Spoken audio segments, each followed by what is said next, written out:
All right, welcome back. We are going to present you with the last hand of my first tournament win of 2024 in the very first event of the year. This one's heads up. This one got a lot of airtime. A lot of people tried to break this one down and do some solves and different things like that. I did respond to a few people on Twitter with sort of my thoughts. I responded to Chance and some different people about, my turn shove here. But Lucky D-Negs starting off 2024 on the right foot. Let's get right to the hand. About 40% of the chips in play, so things haven't been going his way in these most recent hands, but it's kind of just the ups and downs of tournament poker. Smilkovic certainly not out of it in the slightest. But Daniel here. Oh my God. Ace King on the button. What more can you wish for in tournament play than to pick up a monster right after having taken the lead here?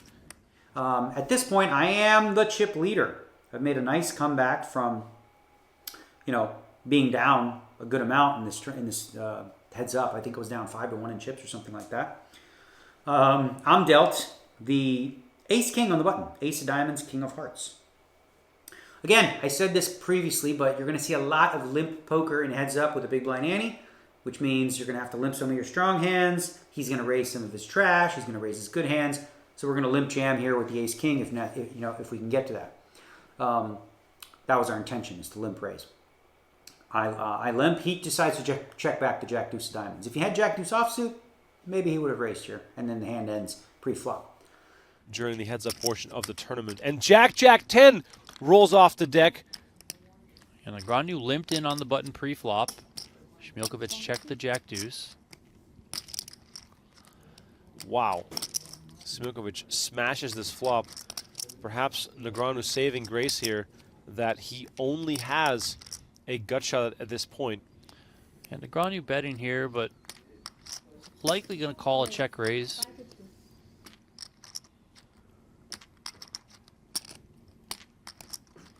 He's got enough of a hand here to be able to continue with this one. His hand could also just be good, right? There are some hands that Smilkovic might just be betting. Maybe Daniel thinks there's a chance that, the ace or the king are good as well. So now we've got, 450 in the pot. The flop is 10 of diamonds, Jack of clubs, Jack of hearts. He checks. I'm betting this flop with Ace King, always, right? If he doesn't have a pocket pair pre-flop, which he probably doesn't, right? We're ahead. Unless he has a Jack or a 10 exactly. And there's just not, considering he has all of his trash in his range and none of the really, really good hands, very good chance our Ace King is the best hand here. But it's also a hand where we don't mind denying equity against something stupid like 6-4 offsuit, right? Like if I check back and the turn's a 6, now I have to fight for this pot against a 6 and maybe turn it into a bluff or whatever the case may be. With 3 big blinds out there, I'm in the chip lead, looking to just pick it up right on the flop. But that's not what happens. I bet minimum, 150 into 450. He check raises decent size to 550. Well, I cannot fold this hand ever on this flop. That is not a thing. You can't bet fold Ace King on this board. You obviously have the queen out, which is pure, and you're ahead of all of his bluffs. Queen 8, king 9, or sorry, not king, yeah, queen 8, king 9, 7-9, queen 4 of hearts, like a whole bunch of backdoor 3-card straight hands. There's a whole bunch of bluffs that he can have here, and very little value. Because what is his value here? It's going to be a jack. Well, there's 2 out there, so it only leaves, not as many jacks. And then sometimes a 10. But for that size, he's kind of saying I have a jack or not. And that becomes even more clear with his turn bet size. A queen, of course, would seal it here for Negreanu.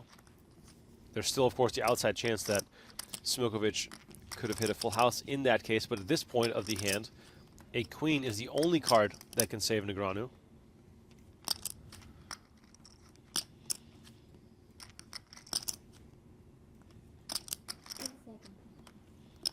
See what sort of sizing Smilkovic wants to come with here.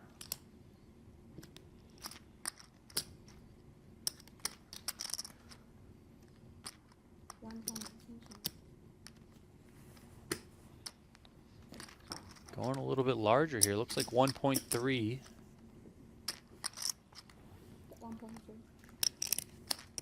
Does Negreanu still think that his hand can be strong here? Yeah, I mean, there are some hands in Schmilkovic's range where he's gonna check raise that include, you know, backdoor clubs that can turn some additional equity, right?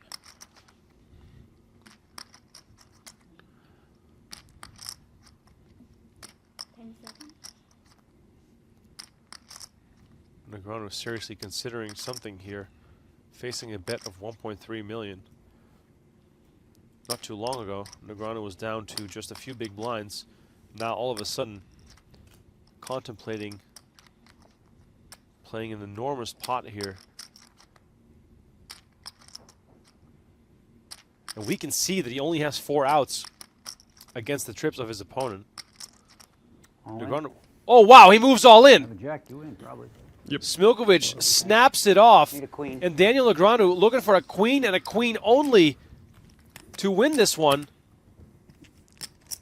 If the queen doesn't come, Smilkovic will have a massive chip lead, and all of a sudden, the roles will reverse. 4 outs for Kit Poker to seal the deal here. Only 9% chance, though. Massive long shot for Negreanu to take this one down. The turn is the 4 of clubs. Now there are 2 clubs on board. Importantly, as I mentioned, we do not have a club. And that matters in this situation. And I'll explain why as we move along. Now he bets 1.3 into 1.5. Okay? Decision time for us, right? We have too strong of a hand to just fold. Okay? Because again, we're still ahead of all of his bluffs.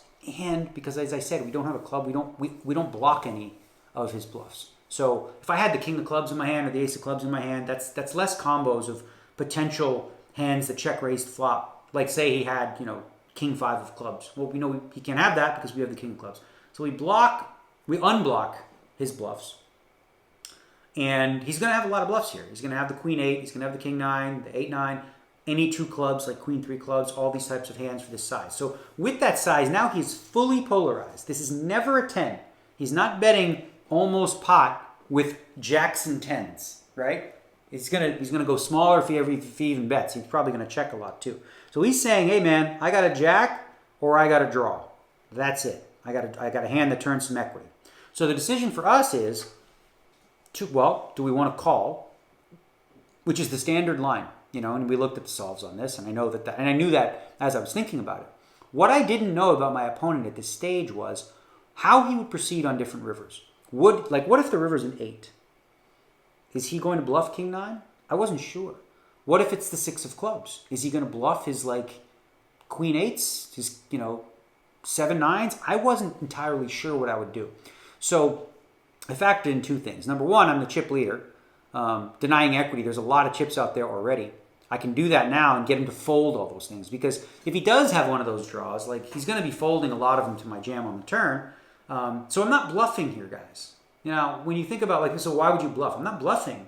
This isn't a bluff because a bluff means you don't think you have the best hand. I'm not raising this turn because I don't think I have the best hand. I'm raising to deny equity, so it's a value bet. Everything's either a value bet or a bluff. This is not a bluff, right? I'm basically deciding here, does he have a jack or not? I don't think so. The question is call, right? See a card on the river, or do it now.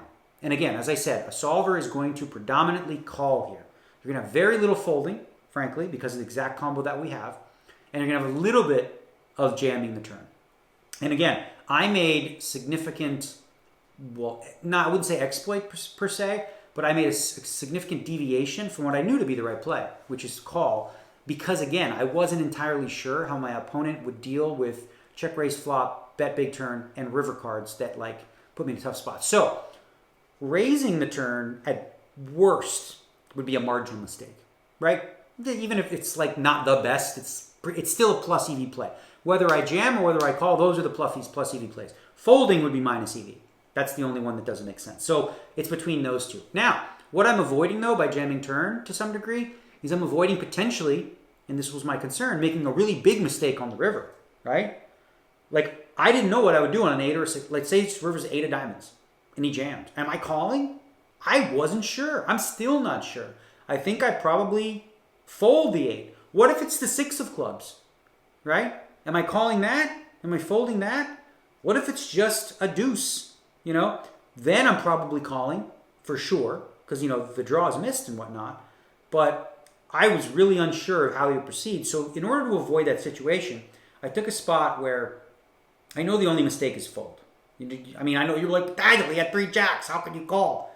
Because this is an aggressive player. You should watch him play throughout the full final table. You'll see he ran a lot of big bluffs in these spots. He bluffed it off in the next final table with like ace-jack on a queen 5-3 board. He 4-bet, bet all in, right? This guy's more than capable of bluffing here. So I factor that in. This is a well-studied player.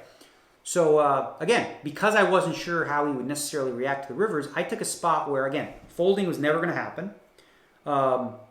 In order to avoid a really big mistake on the river, I decided to make my decision now. Also in tournament poker, guys, I think there's some value some hidden value that people don't always perceive, that just because a solver says, playing against a solver, the predominant play is to call. Sometimes winning what's there, if you will, which is an old school way of thinking, makes sense. Like equity denial against those hands makes sense, especially when I factor that in with wanting to avoid a really tough river spot. Generally, if you're a good player, you want to put yourself in as many tough spots as possible because you know you'll come out smelling roses. You want the game to be complex. You want the game to be hard. Against a player you don't know, who's very dynamic, who bluffs a lot, sometimes I'd rather not put myself in a spot that makes my brain hurt. So I make a play where, again, I was quite sure that both call and jam were plus EV. The only thing that was a mistake was fold. I took the play that denies equity and also makes me avoid having to do the intricate, difficult process of going through that river. Because, now I would have to think, all right, 8 on the river. What do I do now? Well, now I can no longer beat 7-9. He doesn't have 8-9, does he? Does he bluff it? Maybe. Does he have king-9? Was he bluffing that? Could he have, 9-6 of clubs? 9-3 of clubs? All these types of hands. And then, I have to count all those combos. Compare that with the value, compare that with the bluffs. Very difficult spot, very intricate spot. Like I said, wasn't sure what he would do, so I went for equity denial, and I'm good with it. I'm good with it only because I was actually aware, and I took my time. I used a couple tampings. I was aware that the standard play is call, that the GTO optimal play is call. I diverted from it because I understood that I probably wasn't going to personally be able to play perfectly GTO on the river and know exactly what combos to call with, on what cards. So I avoided that problem by still taking a plus EV play. Not the highest EV play, but when you factor in that with, the gray, and this is a mistake a lot of people make when they read GTO outputs, okay? When you read what solvers say. Sometimes a solver, and I've mentioned this before in past videos, sometimes a solver will say, oh, this is this call on the flop is worth 8.8 of a big blind. Okay, for a solver it is, because guess what? Solver's going to play turn and river perfectly. You're not. So when you're peeling with a lot of these light hands, solver says you can peel here with the king 8 high. Okay, because it's going to play turn and river perfectly. It's going to defend, appropriately against, aggression and things like that. You're not. You're going to make more mistakes with a lot of these marginal hands. So, some of those spots, you want to think about, just because the output says that it's plus EV for them, doesn't mean it's a plus EV for you. Similarly, I've been playing this game for 30 years, right? If I was going to teach a beginner how to play certain situations, I'm going to look to help them avoid very complex decisions because they're not ready for it. As you get better and as you improve as a player, you want to find yourself in more complex, situations. As you know your opponents better, you're happy to do that. Again, I had not played with him enough to know how he played rivers. Again, I was quite sure, his pre-flop strategy, pretty aggressive with the bottom of range, top of range, flop pretty aggressive. I didn't know about river, so I took what I deemed to be, as odd as it sounds, the safe route. Go all in, know that play is just fine, and guess what? It's a queen! Oh, there it is! Win this one. I just felt it. Lucky year. Thanks, buddy. Appreciate it. I don't know what I'm doing on the turn. He said, fuck it. If you got a jack, take my money. Yeah. I win. Cool. Nice. So first time I won the first tournament of the year in my life. It's cool. Fun. Okay, what now? Give me some money. All right. Wow, Daniel Negreanu closes it out in style, if you want to call it that. Binks the queen on the river. What an absolutely epic way to close this thing out. What an awesome final table this was. My name is Rem Kurinkama. Donnie Peters alongside me. We'll be back with more action tomorrow from the PGT Last Chance here at the PokerGo studio in Las Vegas. What an awesome night it has been. Thank you all so much for watching. Congrats to Daniel Negreanu. We'll see you guys tomorrow. Maybe you'll just hit a queen and it's all over, baby. And that's what happened. That's right.